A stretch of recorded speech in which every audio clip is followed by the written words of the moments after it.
Les Gilets jaunes dans un acte 95 au chronomètre officiel ce samedi 5 septembre 2020. Que peuvent-ils faire et pourquoi?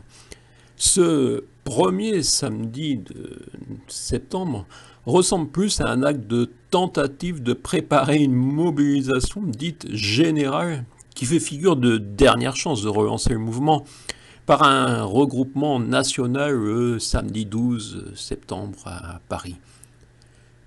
Que peuvent faire les Gilets jaunes? D'abord, techniquement, déclarer les initiatives en préfecture. Sinon, qu'ils ne soient pas surpris par la sanction de 135 €. Car si l'état d'urgence sanitaire a pris fin le 10 juillet 2020 à minuit, nous semblons toujours être en phase 3 du plan de déconfinement, avec, selon la direction de l'information légale et administrative du Premier ministre, le 14 août 2020, l'interdiction des rassemblements de plus de 10 personnes sur la voie publique ou dans un lieu ouvert au public imposé par l'état d'urgence sanitaire reste en vigueur. Cependant, à la demande du Conseil d'État, qui avait été saisi, les manifestations soumises à l'obligation d'une déclaration préalable sont à nouveau autorisées. Voilà, c'est clair. Il faut vous déclarer en préfecture, sinon vous allez voir arriver sur les ronds-points les gendarmes et les policiers. Quant au pourquoi, la confiscation de la démocratie me semble le sujet majeur de notre année. Ainsi, dans 6 mois viendront des élections départementales et régionales, où les installés se partageront de nouveau les places, car rien en dehors des partis ne semble possible. M. Macron est parvenu à réunir la République en marche et les Républicains, ceux qui en restent, même si certains contestent cette OPA.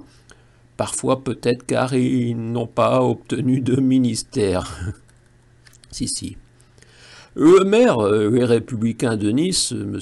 Christian Estrosi, lui, est très clair et a logiquement appelé sa droite à passer un accord avec Emmanuel Macron pour 2022. Après s'être assuré ce qu'il restait du MoDem, d'ailleurs, M. François Bayrou a reçu sa récompense en étant nommé haut commissaire du plan. Voilà, M. Emmanuel Macron est bien de droite et lance son OPA, la fin de son OPA sur les Républicains, où M. Alain Juppé avait déjà eu la sienne de récompense en devenant membre du Conseil constitutionnel. On est dans un pays de récompense pour les soumis. On peut être soumis à un niveau élevé. Quant à la presse, M. Macron lui a octroyé 483 millions d'aides exceptionnelles, oui, car effectivement, si on ne lit plus cette presse, c'est à cause du coronavirus. Ce n'est pas du tout parce que c'est une presse qu'on ne croit plus. Ces 483 millions d'aides se cumulent naturellement aux 850 millions qui tombent chaque année pour cette presse d'accompagnement des installés.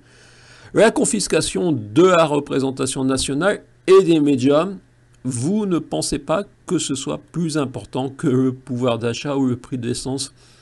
Et vous ne pensez pas que c'est justement par cette confiscation que les installés peuvent tranquillement mener une politique pour leurs amis, c'est-à-dire pour eux?